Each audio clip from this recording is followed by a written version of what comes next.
So guys, ito yung kwentuhan ng mga tambayers ba? Wala dito. Wala dito. Kung sa Bisaya pa, Wala pulos. Alam niyo yun to. Alam niyo to. Sige. Paano mo lang malalaman?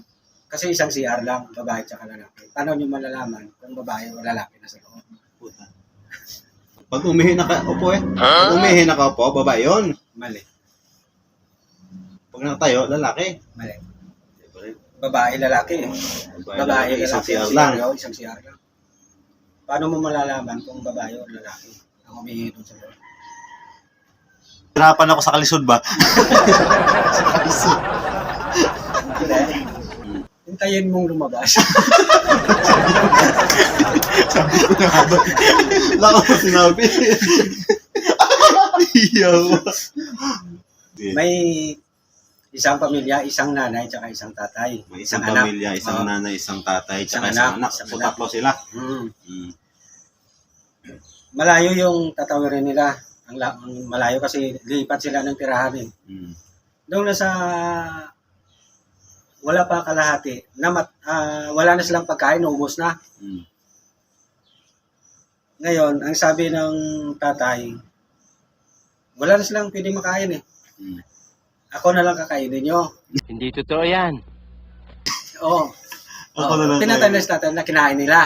Grabe, murder ah. Oo, kinain nila. Nung nasa susobra na sa gitna, sabi ng nanay niya, anak, ako nang kakainin mo. Kasi, bata ka pa. Malayo pang marating mo. Si nanay na naman ang kinain niya. Ngayon, anong tawag sa anak? Puta karne pala. Matay tao. Mali. Mga ngain ng tao. Alam nyo yun, guys? Sa Ilonggo, ilo na, di ba? Ilo mo lumuna. Ano sa Tagalog yan? Lalo na. Sa mo, ilo yung... Huwag sa puwet. Ilo. Pangilo dia. Kung wala nang Ano sa Tagalog nun, guys? Yung wala nang tanay, wala nang tatay? Batang hamog? Batang ano?